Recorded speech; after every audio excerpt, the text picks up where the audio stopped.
জল পড়ছে না কেন দেখো না। নীল, নীল,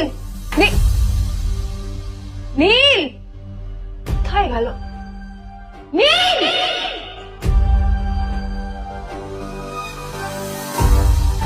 নীল, নীলকে ডাকছে কেন বলতো? ওইদিকে বাড়িতে আদ্রিতা আর চিত্রা আশ্চর্য হয়ে গেল যে নীল হঠাৎ কোথায় উধাও হয়ে গেল। মা তোমাকে কিছু বলে গেছে নীল? হ্যাঁ, কোথায় গেছে ও? না, আমি ওর কোনো খোঁজ খবর রাখি না। আমার একটা কথা মনে হচ্ছে, ওকে না এবার একটু শীতে করতে হবে। একটা কাজে যদি আসতো ছেলেটা, যখনই কোনো কাজের কথা বলি ভ্যানিশ হয়ে যায়। আমি ওকে বলেছিলাম R&B গোল্ড এন্ড ডায়মন্ড থেকে আমার সেটটা নিয়ে আসতে, আনেনি। আনেনি।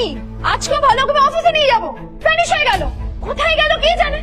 আমার ভাগ্যে জুটেছে এরকম একটা ছেলে। দিদি তুমি তুমি কেন বিয়েটা দিয়েছিল আমাকে? এটা আবার কি বলছিস? আমার কি দোষ?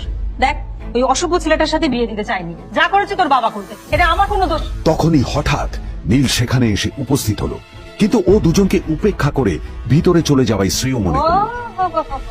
এই যে লাট সাহেব ফিরলেন রাজকার্য করে, এদিকে এসো, তোমার ফাঁকিবাজির আলোচনাই এখানে চলছে। মা প্লিজ থাক, মা থাক, ভাল লাগছে না। এমনিতেই অফিসের জন্য আমার লেট হয়ে যাচ্ছে, আর বিজন আমার ওয়েটও করছে। বিজয়ের নাম শুনে নীলের মুখটা ফ্যাকাশে হয়ে গেল। আদ্রিতা নীলকে উপেক্ষা করেই বলল, আর এই ছেলেটার মতো আর একটা ফাঁকিবাজ না তুমি পাবে না। তুমি কেন দাঁড়িয়ে আছো? এই যে শোনো শোনো শোনো শোনো, দাঁড়িয়ে আছো কেন? তোমাকে আমি বলেছিলাম R&B গোল্ড ডায়মন্ড তোমার সেটটা তুলেছো, তোলোনি তো। এইটা চাই না আমার। তুমি আমার সাথে অফিসে যাবে, ফেরার পথে তুমি সেটটা নিয়ে আসবে। তোমার জন্য সবসময় লেট হয়ে যায়, তোমার জন্য বিরক্ত লাগে। আর ব্যাগটা নিয়ে ওর পেছন পেছন কোথায় যাচ্ছ? যাবি ওখানে রেখে এসো। নীল চিত্রার সাথে মাঝে মাঝে ঝগড়া করলেও তার স্ত্রী আদ্রিতার সাথে ও কখনো ঝগড়া করতো না। সত্য সব অপদার্থ।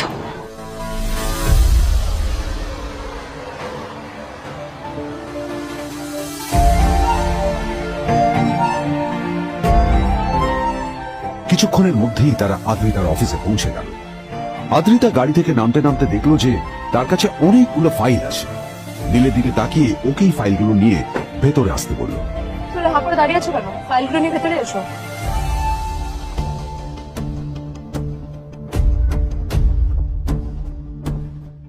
আদ্রিতা যখন ওর ক্যাবিনে পৌঁছলো তখন দেখলো সেখানে আগে থেকেই ওর বন্ধু এবং বিজনেস পার্টনার বিজন বসে ওর জন্য অপেক্ষা করছে।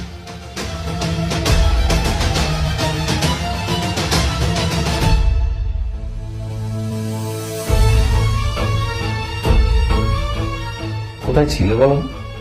আমি 1 ঘন্টা ধরে তোমার জন্য এখানে ওয়েট করছি। এই লোকটার কি কোনো কাজকর্ম নেই? 1 ঘন্টা ধরে বসে আমার স্ত্রী আদ্রিতার জন্য অপেক্ষা করছে। সরি বিজন, আমি খুবই দুঃখিত যে বাড়ির কিছু লোকের জন্য না আমার সবসময় লেট হয়ে যায়। আদ্রিতার কথা শোনার পর বিজনের 1 ঘন্টা